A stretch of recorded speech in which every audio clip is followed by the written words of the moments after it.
Welcome to the Good Success Podcast, where we encourage and challenge purpose-driven entrepreneurs to create, build, and maintain profitable businesses so they can have more to give more.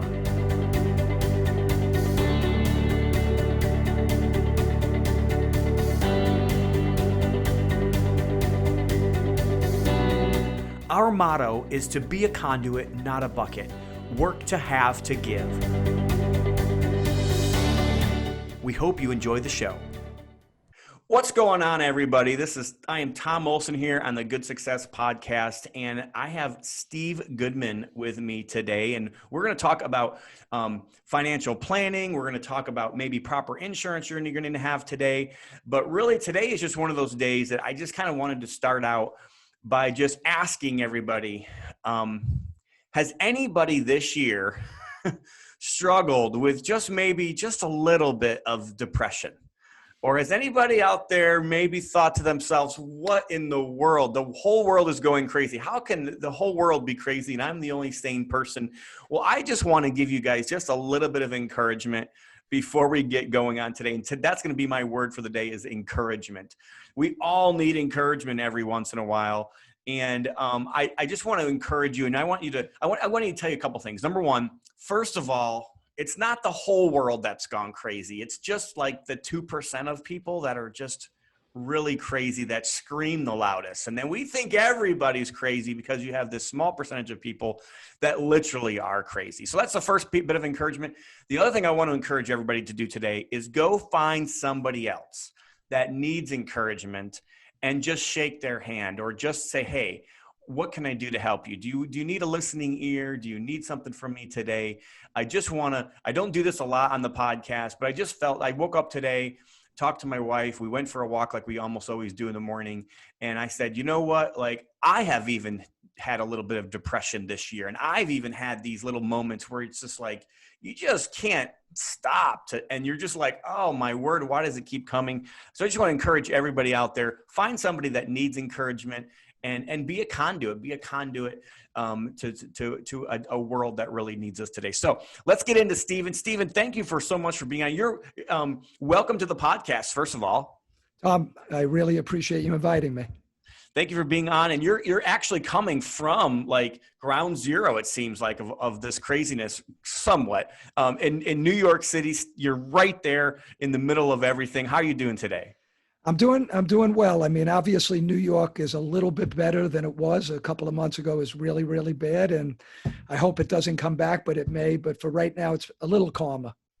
That's true. And I'm actually originally myself from the state of New York, but not from New York, New York. I'm actually from way over in a town called Jamestown, New York, which is actually between Buffalo and Erie, Pennsylvania. But have a lot of family up in Buffalo, a lot of family up in Albany, a lot of family up in Niagara Falls. But glad to have Stephen on today. And, as we've connected, me and Stephen here, we just kind of started, we were talking about what he does. So Stephen is a CEO of SHG Planning, right? What does that SHG stand for?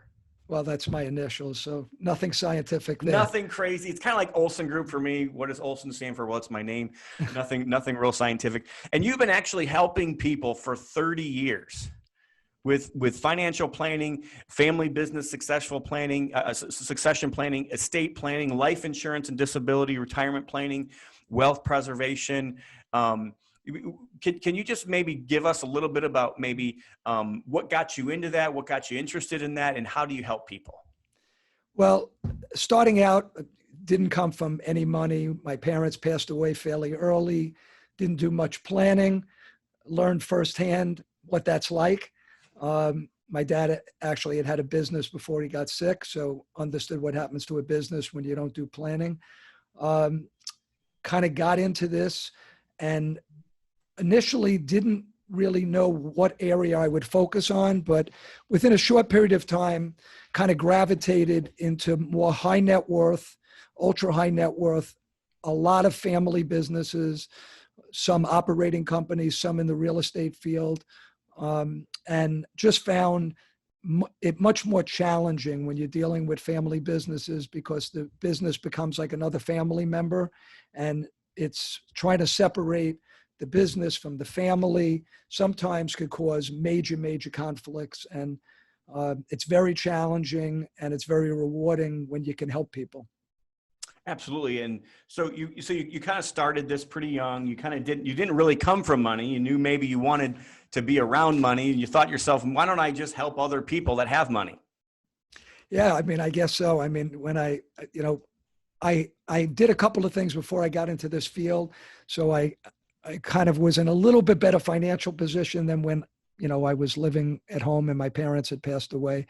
But basically, yeah, I just found it interesting. And people who are successful are very interesting, how they got there, how they accomplished what they did. And everybody's got a different story. And it's very interesting to work in that area.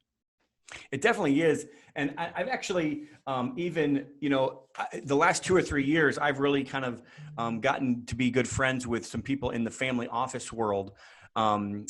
Richard Wilson, who runs that, who was just at our mastermind, the last mastermind, and many other people. Actually, we do have somebody that owns a family office in our mastermind, Forrest Bryant with High Speed Alliance.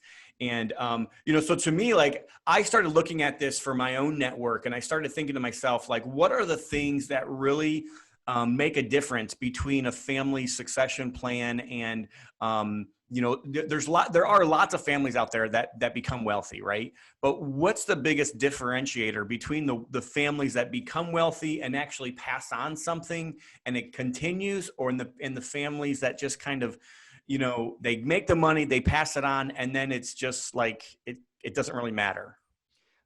I would say there's probably a handful of things that make it work or not work. A lot of it has to do with the founder. I'm dealing with a lot of people in their 60s, 70s that are doing this. So in that generation, typically being a man who's running those businesses. And, a lot of it's the founder's personality. It's the relationship he has with his spouse, the relationship he has with his children. And what I usually find is two of the biggest reasons why people don't adequately plan. The first thing is, planning means focusing on something that you need to do for the future and taking time away from the things you need to do in the present. And most entrepreneurs are very busy and they're always putting out fires. And in order to take time away from that and focus on things that are not going to be of any benefit today, they're going to be a benefit in the future, a lot of entrepreneurs just never get around to doing it. So that, I'd say that's one very, very big reason. Second reason is, I always give the example, like, my kids are not in my business, but I have 2 kids. Like most parents, throughout their childhood, you get one child a bike, the other one wants a bike, you get one child a phone, the other one wants a phone, you get them a TV, they want a TV, then a car. And you're always reinforcing to your children how you love them the same, and you're never going to favor one versus the other. And then one day an entrepreneur wakes up, whether they're in the real estate business or in an operational company, and they realize that, oh my God, I created this big, significant asset, and it's my main asset, and not all my children are involved. And like, now, how do I figure out how I'm going to divvy this up? And a lot of times dad, it could be mom, but more times than not, it's dad, is sitting there saying, I got 2 sons and a daughter. One of my sons, I don't have a great relationship with my daughter-in-law. That son's not in the business. If that son knows that he's not going to get any of this business, and there's going to be a real difference in the wealth that is going to be passed on to one of his siblings than himself, his wife probably is not going to be real thrilled about that. And that could jeopardize the relationship I have with my grandchildren, who are very dear and important to me.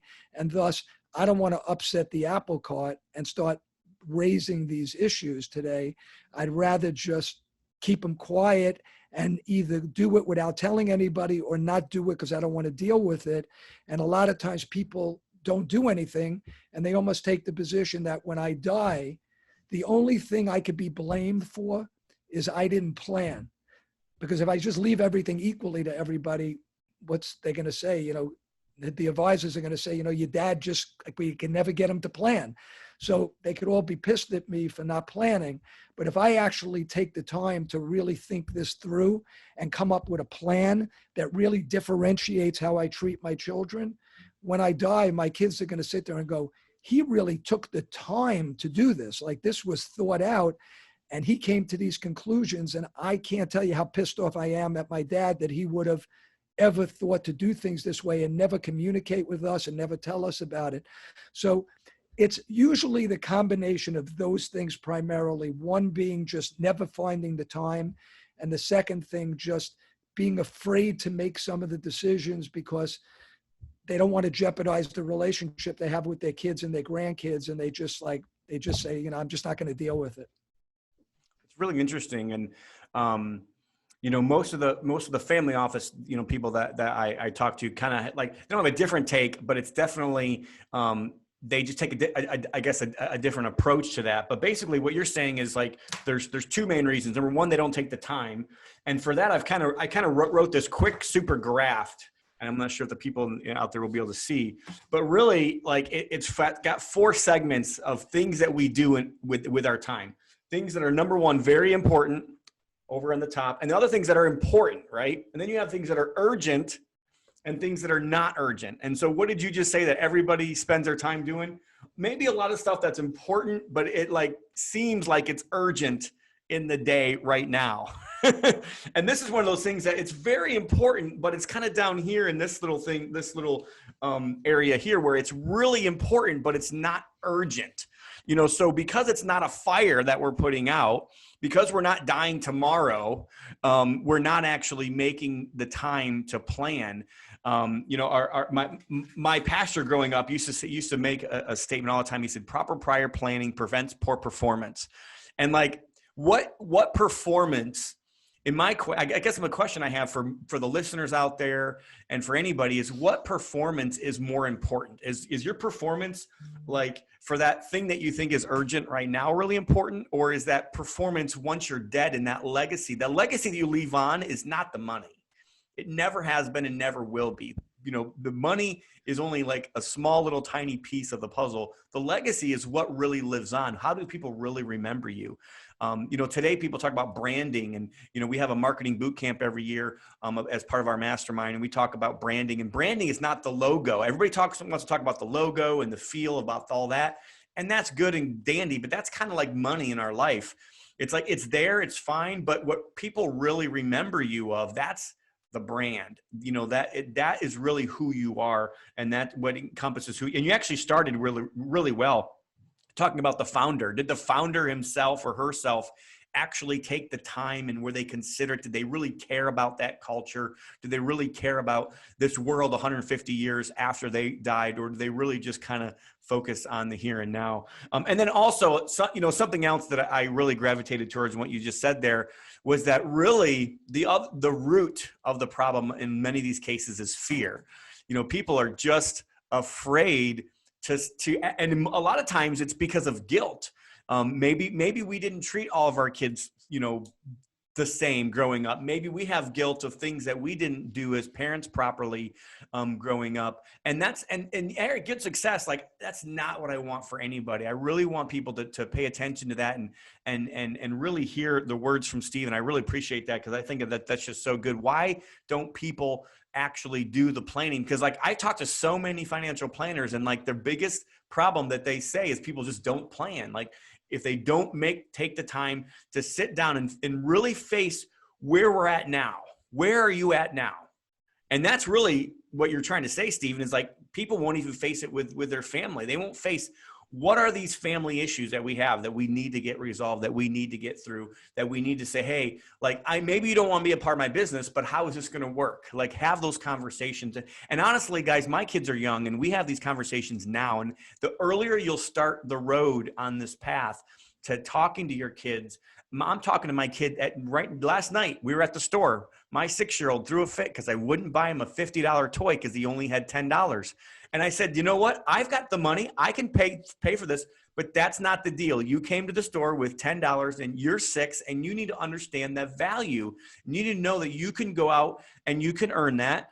but somebody else is not just going to take care of you for the rest of your life. And I'm teaching my kids, right? My 14-year-old and my 12-year-old, we're saving for their college education, and I'm letting them be a part of, we have self-directed ESAs, and we're actually making investments, and I'm showing them these are the investments that we're making with these ESAs. And this is how you do it. If you don't train up a child in the way they should go, what are they going to do when they get old? They're going to depart from you. They're going to go away from you. They're not going to want to be part of that family culture. So a lot of that, I think, is ingrained in us, and maybe we weren't treated properly as kids, but I really appreciate that. So you told us a little bit about how you got into it, and I'm sorry for taking. I'm kind of a little excited today, but I've got a lot of stuff going on in my mind right now with the mastermind coming up and everything. But so you told us a little bit about how you got started.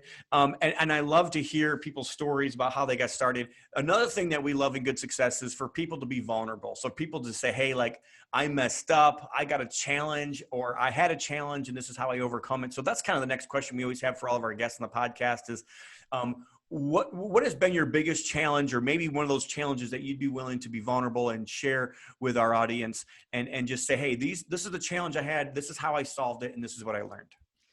Well, I would say two challenges. One, early on in life, as I mentioned, losing parents early on, didn't come from much money, and kind of did it on my own and learned on my own. I didn't have people to ask a lot of questions to.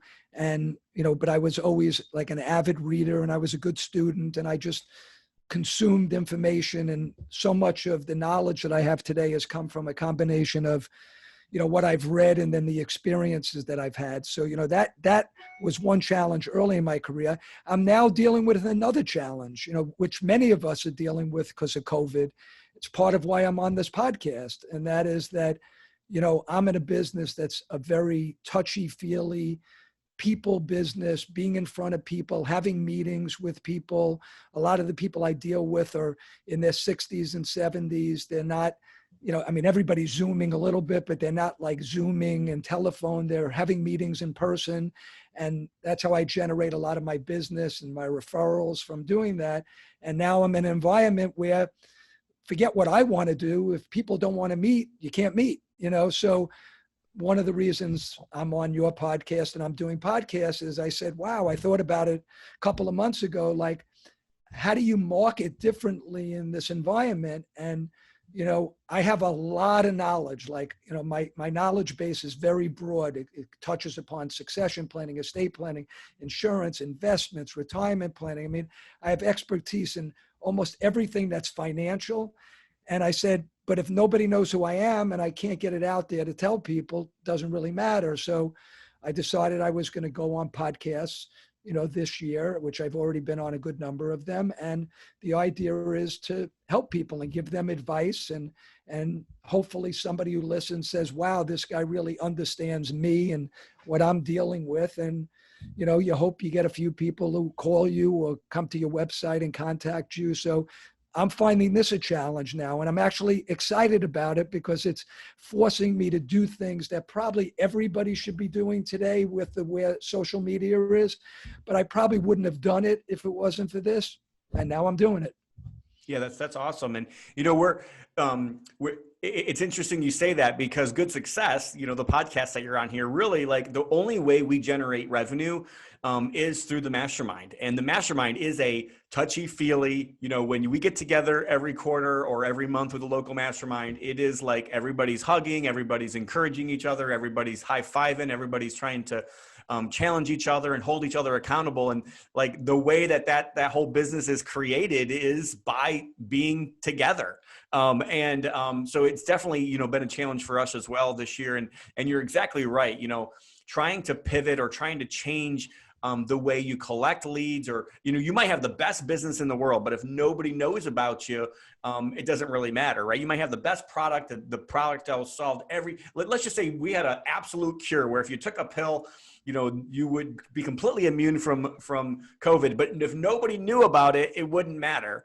So it's interesting right now, because most of my leads, I have Olson Group where we buy and sell about 100 homes a year. I have a property management company. I have a construction management company. I've never really had to do real like online marketing. I've never really had to do that because I have just gone out. I always tell everybody when people are trying to raise money, my number one tip for raising money is to pay people back, right? I mean, as soon as you pay somebody back and they've loaned you money, they have a problem. They have money and they need to get it back out. And I always tell everybody, like, if you've been in business for 20, 30 years, and I've only been in business for like 6 or 7, but I'm like, if you've been in business for 20 years and you're still having a problem finding private money or finding, lenders, like, to me, there's something in my mind that doesn't click right. Cause like, to me, I have 150 people in my Podio list that are just begging me to give me money. And I can't keep up enough deals to be able to even deploy all the money that people want to give me. And it's because, number one, I've paid people back, and it's that relationship that you build over time. But in a business like yours, in a business like the Good Success Mastermind, what we've had to do is even like start promoting a virtual mastermind where we're, actually getting on calls and doing them, twice a month, and trying to promote it in a different way. Like, we're not used to having to do online marketing funnels and creating all that stuff to be able to make it happen. So it's really good to be able to change. Is there anything else that you're doing right now to make changes in that? Doing videos.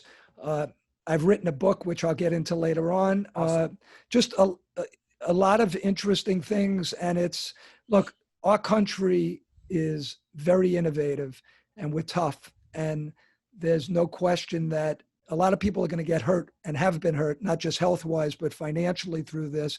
But in the long run, a lot is going to be learned. And I think everybody's business is like advancing by like 5 years in like a 6-month period of time, because they have no choice to do it. We all have to adapt. So I think it's a challenge, and the people who are successful will figure out a way to overcome it. So it's the same things that have worked time and time again. It's just different. It's putting your nose to the pavement. It's like, it's grinding it, and it's every day getting up. But you got to change. You can't just rely on all the systems that you had set up. You got to set up new systems, and that's what we're learning right now. And I also love the fact that you said when you started out, you did it all on your own. Yes, you learned, and maybe you were an introvert, or maybe like you just didn't really go out to the crowds. And to me, like I'm one of those people where I go to a networking event, I bring somebody with me to help me network, because I'm not that natural like break the ice guy. I'm the guy that's like, if you know me, you can't shut me up. But like normally, if you don't know me, I don't know you, I'm not probably going to come out and just start talking to you. So just doing it all on your own. And that's why I think it's so powerful to be a part of a community or part of a group of individuals that will actually hold you accountable and say, hey, like, what did you get this done this week? What are you doing? So we do this as business owners for all of our employees, right? We want to hold them accountable, but who's holding us accountable? And that's what the power of the mastermind really is that accountability piece. It's hard to market that accountability piece because nobody really wants accountability, but that's really what we need. We need to be putting ourselves in the front of a room or in front of other people and saying, hey, guess what? I got a challenge. That's what I'm doing right now. I'm even hiring a coach to help me online market, because it's one of my weaknesses. Maybe that's what you should be doing right now, is like finding a coach to actually, figure out online marketing. These guys are doing online marketing and making millions of dollars a year, and they don't even have a good product. Their product sucks. Where like you might have the best product in the world, and you're having a hard time finding people because, we don't know what is today's life. And you learn those by those connections, by those networks, by those communities, people that are willing to call you out and willing to love you enough to say, hey, like, have you thought about this? Maybe this is, why you're not doing so well, or this is how to help solve that challenge. And that's what I think the power of the mastermind is. It's awesome. So let me just ask you a question off of the sheet here. So what estate planning techniques do high ultra worth network individuals utilize to maximize wealth preservation? Okay. Well, we can go into that. And I'm going to tilt it a little bit because I know a lot of your listeners, Tom, are in the real estate space. So sure. I'm going to try to go a little bit in that direction. A couple of things that your listeners should be cognizant about. Who knows who's going to be president right now? If you go by the polls, it looks like Biden, but you can never count Trump out based on what happened last time. So, plus you can't trust the media. Yeah, exactly. But if Biden becomes president and the Democrats control the Senate and the House, which may or may not happen, but if it did, there are two There are three things that Biden is going to look to do that are all going to cost people a lot more money, especially very high net worth and ultra high net worth real estate people. Number one, he's looking to eliminate 1031 exchanges, which, to be honest with you, is a great thing for people in real estate. But like, I don't see why if I have IBM stock and I sell my stock and I buy another stock, I shouldn't get the same advantage that a real estate person gets if he sells one piece of real estate and buys another. But there is a different law today. So that's one thing that he's looking to eliminate. The second thing is, at death, there's usually a step up in basis. So if you have a piece of real estate and you fully depreciated the real estate and you die and the real estate's worth $1 million, that becomes your new basis when you die, $1 million. So if you sold it the next day, you wouldn't pay any capital gains tax on it.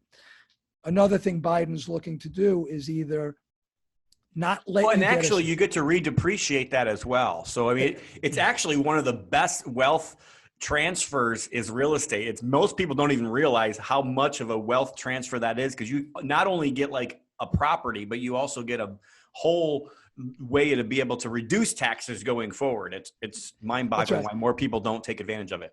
So what's being contemplated is one of two things. Either at death, you would actually be taxed on the difference between, and a lot of real estate people have negative capital accounts, they've fully depreciated their real estate.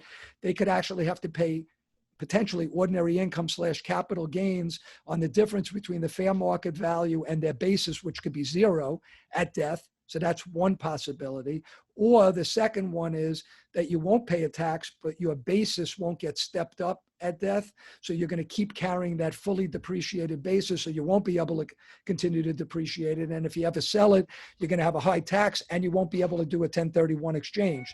So that, coupled with the exemptions today, which are very high federally, you have close to $22 million exemption between a husband and a wife for purposes of passing on your wealth to your children for federal purposes. I mean, each state has their own separate rules.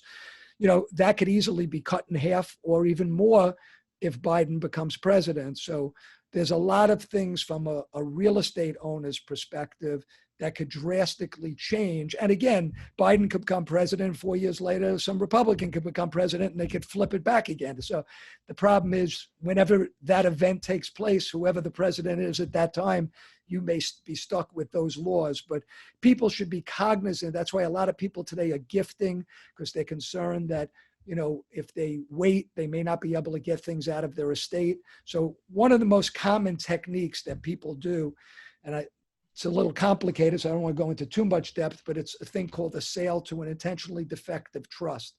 And what that means is somebody has real estate, usually it's in some entity, let's say they have a partnership, and what they'll do is they may be the general partner and the limited partner. And what they'll do in the transaction is they'll sell the limited partnership interest into a trust for the benefit of their children or grandchildren. And when you do a sale to an intentionally defective trust, that's not considered a sale for income tax purposes, because theoretically you're selling it to yourself, because a grantor trust means you're the grantor. So for income tax purposes, I sold it to myself, so I don't recognize any income taxes. The basis stays where it was when I had it, so you don't get a stepped up basis to depreciate it. But now I also get a discount because I'm selling a limited partnership interest. So take your real estate, Tom. You have, let's say, all this real estate you own in limited partnerships.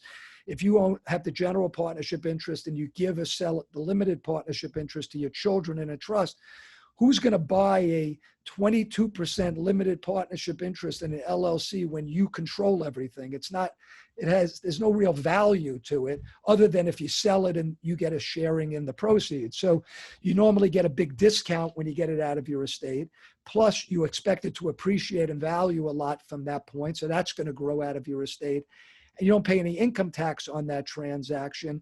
And usually you're taking back a note at today's low interest rate of, call it 1-2%.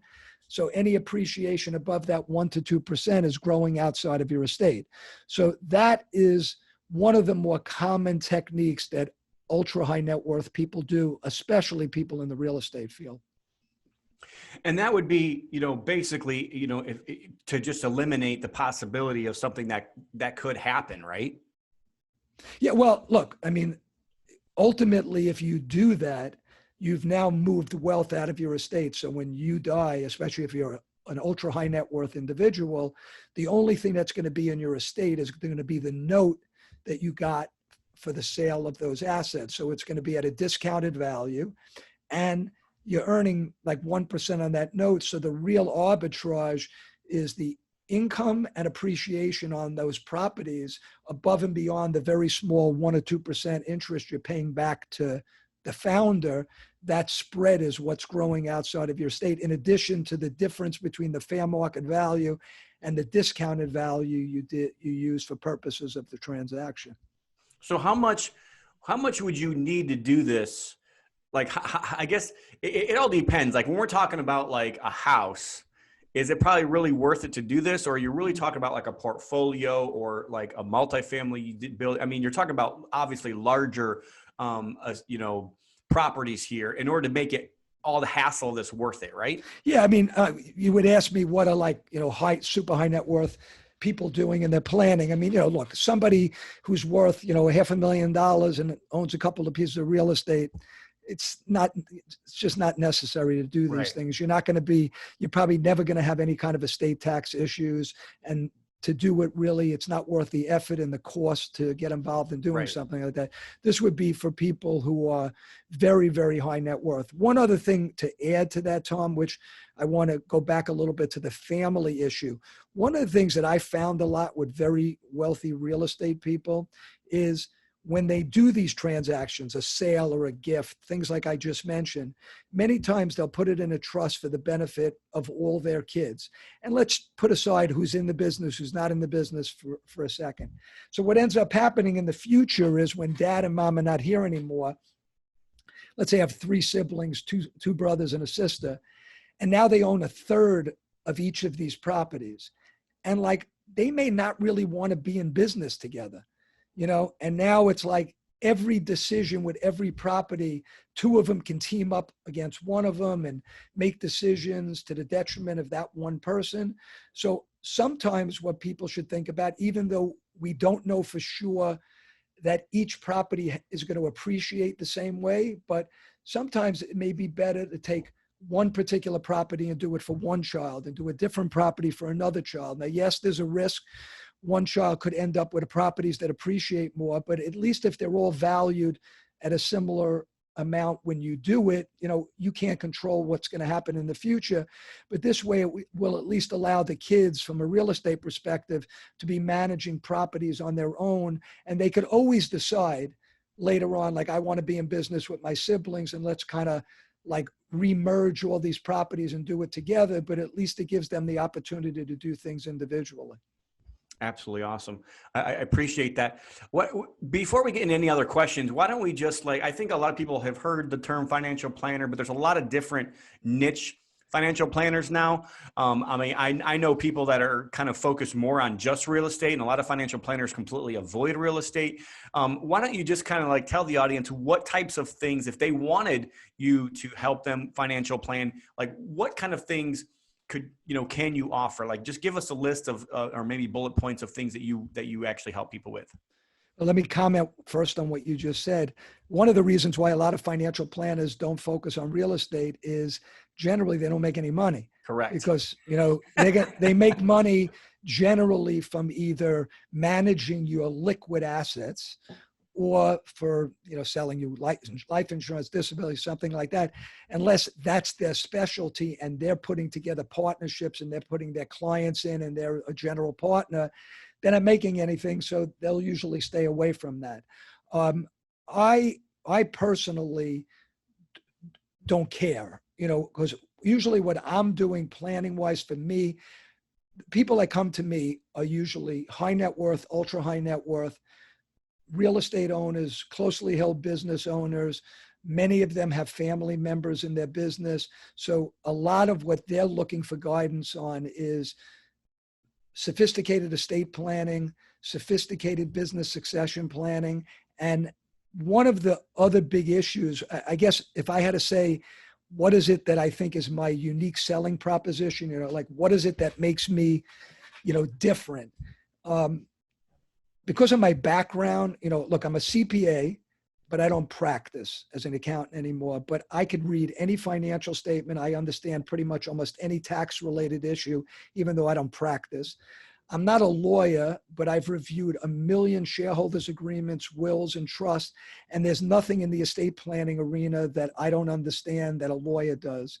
I know every type of investment product out there. I know every type of insurance product out there. So everything that's needed in the plan, I have expertise on. And generally, when a client is in a room with their CPA, their attorney, their financial advisor, their insurance professional, their pension person, everybody in the room is smart. They all know their business, and they all know a certain amount about what everybody else does in the room. But generally, if I'm in that room, this is my selling point, I'm going to be the one in the room that knows the most about what everybody's doing in that room. Almost like in the UN, being the interpreter who could speak Portuguese and speak Italian and speak, French. Things slip through the cracks. That's my calling point, so that basically I'm the person in there that will not let anything slip through the cracks. So what does that process look like? So I think a lot of people are kind of afraid to call somebody because they're like, well, I don't really know what I'm going to get into here. Is there a process, or is there like a discovery session that you kind of do with people? Or is it just like, send me your financial statements and I'll tell you what to do?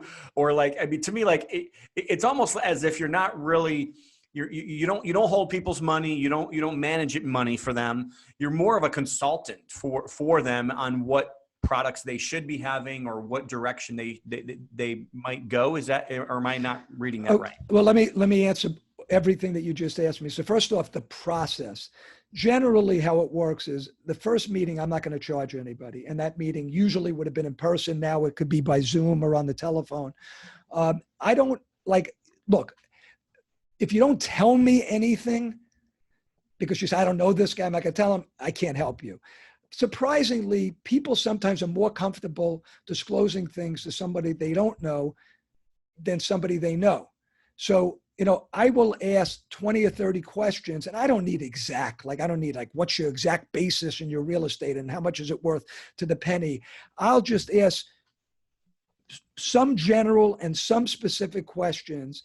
And within that half hour, I got it already. I know what your issues are. I've done this 1,000 times. I'm going to hit you with these are the 4 or 5 things that I think you should care about. Now, you may not care about it, and that's what's important. It's not what I think you should care about. It's what you think you should care about. But if what I think you should care about, you also agree you should care about, then that person is normally going to be impressed by our conversation because of how quickly I kind of figured it out.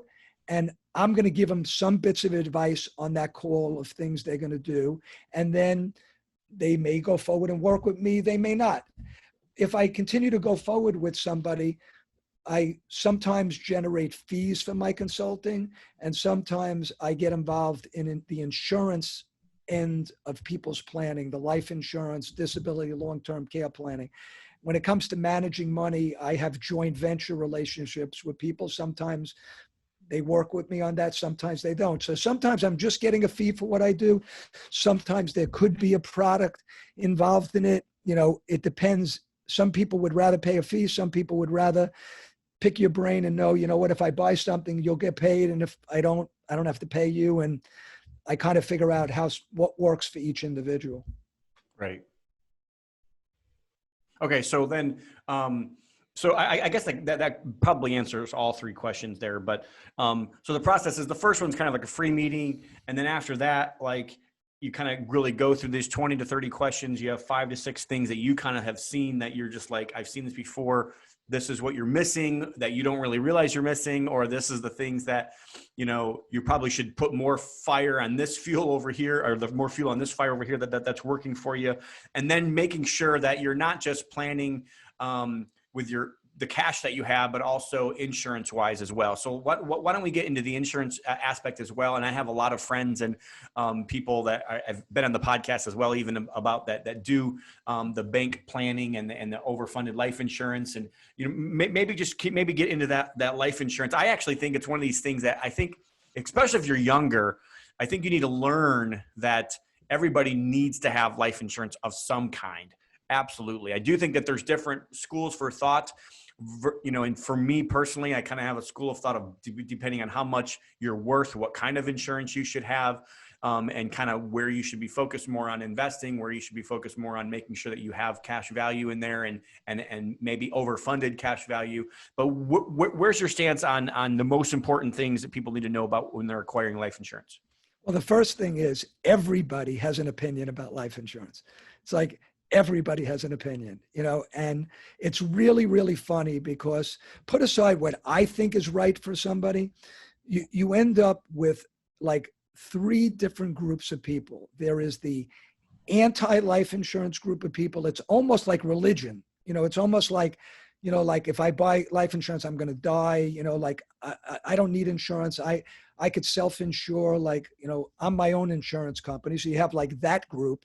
Then you have the group that says, life insurance is very, very important, but I would only buy term insurance.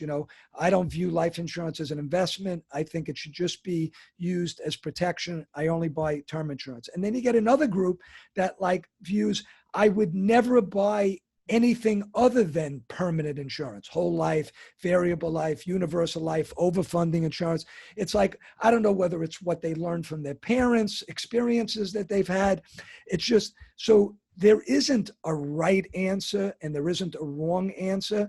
So generally what I recommend to people is when it comes to life insurance, you buy it for different purposes. Younger people that are buying life insurance are principally buying it because they have to protect their family, because if their income, you're building something, Tom, you're building all these properties.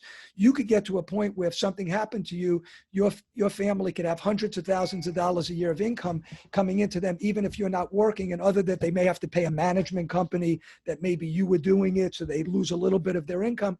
They could have almost like unearned income to some degree, and thus it's not as important. But for people who are working and they're earning a salary and they're making, whether it's 100,000, $1 million, they need insurance so that if something happens to them, their family is protected. And normally what I tell people that are in that category, which is not all the clients I deal with, generally I say to them, most of your insurance should be term insurance. It's the least expensive. It's the way for you to provide the kind of protection for your family that you need. If you want to take a piece, somewhere maybe 20, 25% of that insurance and buy some sort of whole life or overfunded policy that's going to give them insurance forever and it's going to build up value. And the benefits of life insurance is you don't pay any income taxes as that money grows, and you could pull money out in various ways without paying any income tax. So life insurance has a lot of tax advantages, like almost like real estate, where you build up this value, you take a mortgage, you pull the money out tax-free, you keep it going, and then when you die, you get a step up. Life insurance, you can never pay tax. You could theoretically build up value, don't pay tax, borrow money tax-free. When you die, it goes income tax-free to your family. If it's in a trust, it could be out of your estate. You don't pay estate taxes. So again, young people, mostly term insurance. Biggest problem I find is, like, I'm a broker. I don't represent a company. A lot of people are Guardian agents, Mass Mutual agents, New York Life agents, Northwestern agents, and they're like trained, sell whole life, whole life, whole life. And what happens is you run into people and they have $1 million of insurance and they're paying a lot of money for that insurance, and they really need $4 million of insurance. So they're way underinsured, but they can't afford to buy the insurance because they bought whole life for the $1 million. That person maybe should have bought $200,000 a whole life and $3.5 million of term insurance and paid maybe even less than they're paying today and adequately protect their family. So that's like one group. On the opposite end, when you're dealing with very, very wealthy people that are buying insurance to provide liquidity to pay their estate taxes, because let's say you have somebody worth $50 million and they're in real estate and they're totally illiquid. When they die, yes, there's a section called 6166 that could allow you to defer the tax. But you need liquidity when you die, A, to pay taxes, and B, to maybe provide things for your other kids. There, you can't buy term insurance because the insurance has to be there forever and ever and ever. It has to be there when you die. And generally what people buy there is not whole life. They buy, whether it's index life, universal life, some product that isn't designed to build up a lot of cash, but is really designed to be there forever and ever. I mean, we could spend, I'd need a lot more time. Actually really interesting. Most people I talk to, you're exactly right. They kind of have their own little, like, this is what you should do, and you should never stray away from that. And I think me and you agree more than we might even think we do on this. I mean, I actually think everybody should have some kind of life insurance. It doesn't matter what you have, but I think for all the people that say you should buy term and then you should invest all of the rest, and you can make more money on your investments than whole life might be able to make, I don't think that they're taking into account, number one, the tax advantages that you talked about. But number two, I think the biggest thing I see is once you get to a certain point, it's harder to keep that money moving. It's harder to keep that money invested.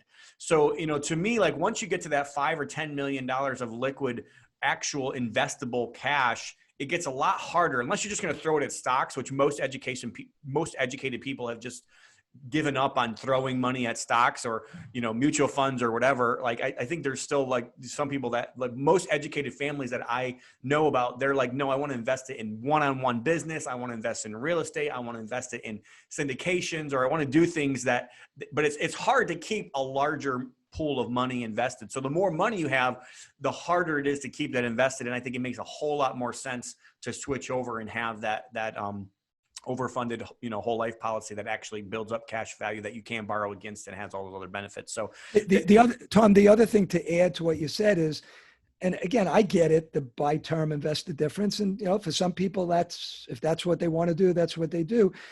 What's also not understood is that generally, if you die in between the time the term insurance ends, call it 20 years, and your life expectancy, you probably haven't had enough time for that side fund to build up to replace the insurance that doesn't exist there anymore. If you die in the 20-year window, yes, you will be most probably better off because you have the death benefit and you have the side fund.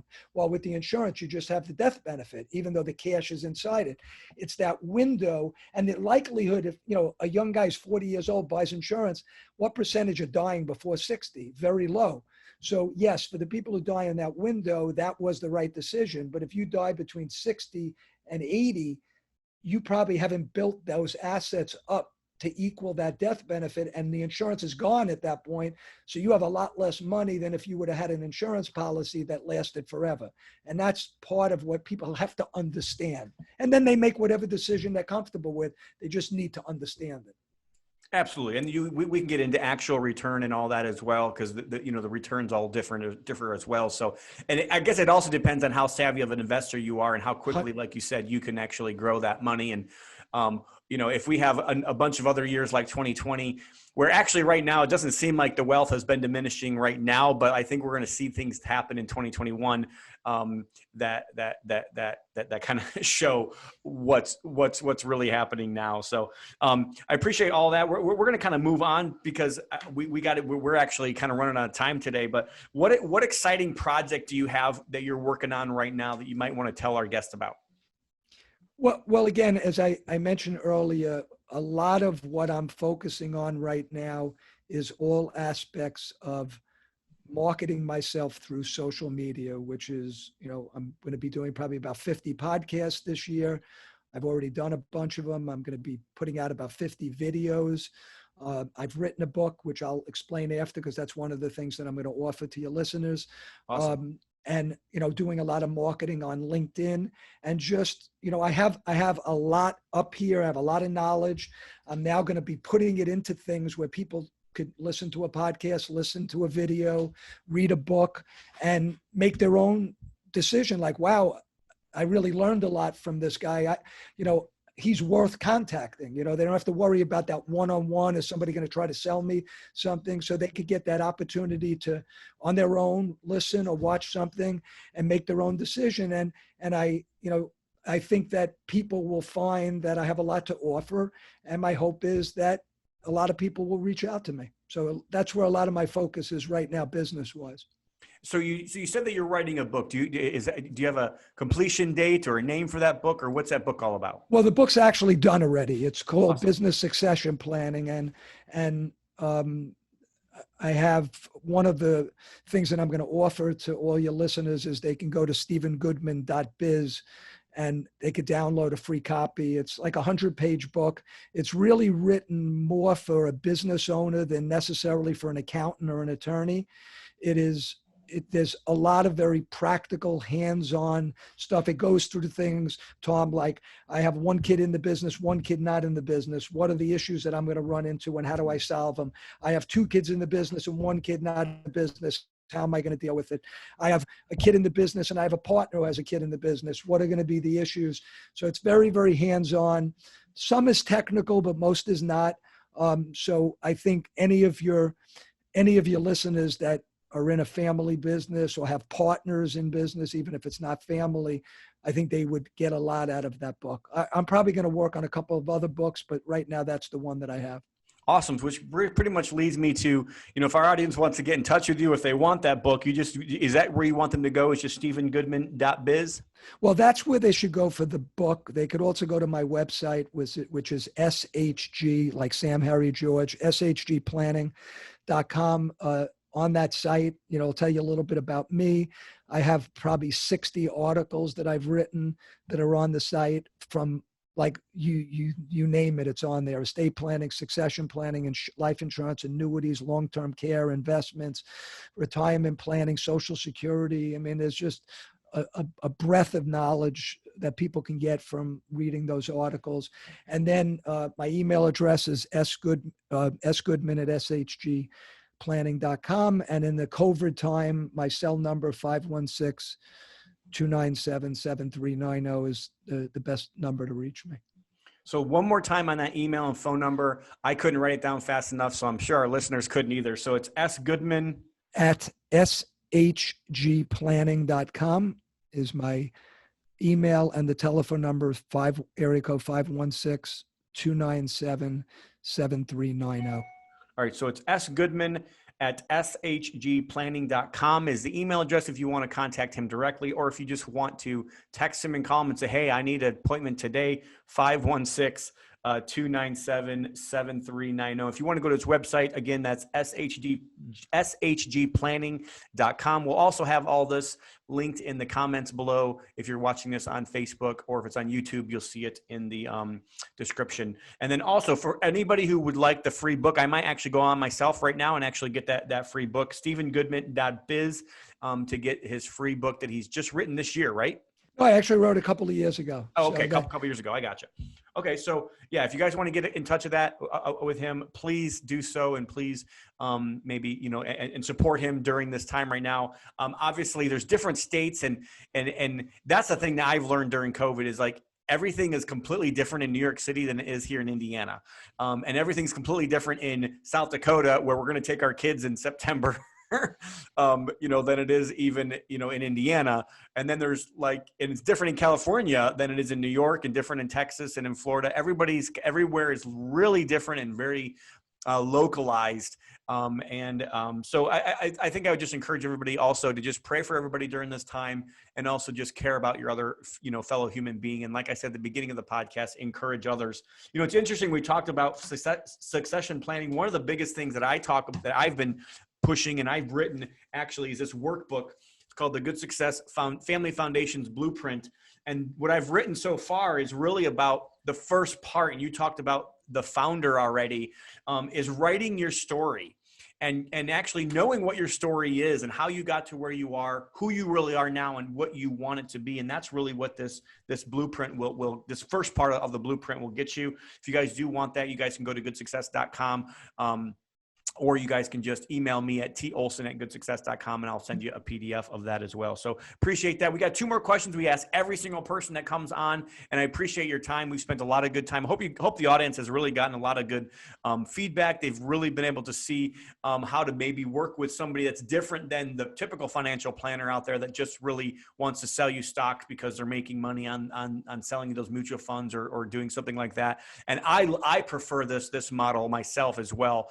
And saying to you like, hey, maybe you should be in real estate over here. If you have an expertise or you have an inkling, maybe you should be focused on life insurance. Maybe you should be focused on investing in a different way. I love having those options to me because there's many different paths to be able to get to where you want to get to. So, but for us, we ask everybody that comes on the podcast these last 2 questions. And the first question is about good success. This is our podcast. This is our name. It's really important to us. In fact, when we started the company, we could have bought the domain Great Success or Good Success, and Good Success actually costs about 20 times more than Great Success, and we chose it because to us it was very important. And and when you talk about success in life and in business, there's such a thing as great success, and it's awesome. You might have a lot of something. It talks about a lot. Great is a lot, and then there's good success, which to me is more about the right kind of success. It's about doing the right thing and being the right person. And that's our definition. But I always want to talk about and ask our guests, like, what do you value in success? What do you think the right kind of success is? So what does good success mean to you? Similar to what you've said, Tom. I mean, to me, it's who are you as a person? That's really what's most important. It's wonderful to be successful. It's wonderful to have a lot of money.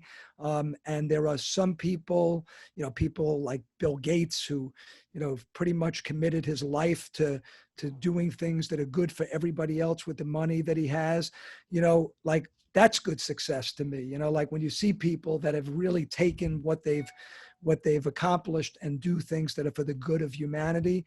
I think that's so important because there's a lot of very successful people that they're not great people. They don't help other people. They're very selfish. And to me, that's not good success. So, I'd like to think that I've become successful, and I'd like to think that I'm a good person, and that's not for me to judge, that's for others, but that's how I would define it. That's awesome. I love it. And I love the aspect of everybody can have good success. It doesn't matter who you are, what walk of life, what color, how much money you have, where you grew up, who your parents are. Everybody can have good success because it's not all about a specific thing. It's about you, and it's about who you are and who you become. Love it. So one more thing, I'm always just trying to grab like just one more piece of knowledge, one more piece of advice from everybody that comes on the podcast. I appreciate you spending a bunch of time with us and investing into our community today. But if you were to leave the audience with just one thing, if it was a tip, maybe it's a book, maybe it's a life lesson, or just one message that you would love to get out to the world, what would that be? I would say that be very cognizant over the next couple of months if there is a change in direction in Washington, D.C., that there's going to be drastic differences in various different tax issues. And, make sure whether it's your CPA, attorney, financial advisor, just be on top of these things. And you may want to do some significant planning pre that because you may not be able to do it once that happens. That's awesome. That's great advice. So really saying, hey, everybody, wake up, pay attention. There's bigger things at play here. And just make sure that you're prepared for what's to come here. And that's pretty much the story of our life, isn't it? Oh, sure. All right. Well, that's going to do it for today's episode. Thank you so much, Steve, for spending some time investing in our audience. I loved all the things that you said. We connect a lot. Maybe we need to connect on a personal level after the podcast or sometime down the road. Appreciate you coming on. I just want to let everybody know out there, I've had a great time on this podcast, and I really do enjoy investing into everybody out there that listens to the Good Success podcast. If you have learned anything from this podcast, if you have have, taken away some nuggets, if you have said to yourself, man, I'm going to teach my kids how to do some things, if this has helped you in any way, I would just love to hear from you. Leave some comments in the comments below of what we've done to be able to help you. And if you'll do us a big favor and like or subscribe our pages, or go to iTunes and give us a 5-star rating, that would really help more people be able to listen and hear all the great things that you guys are hearing here on the Good Success Podcast. So that's going to do it for today's episode, guys. Remember, be a conduit, not a bucket. Work to have to give. God bless. We hope you have enjoyed this episode of the Good Success Podcast, and we hope to see you on the next one. God bless.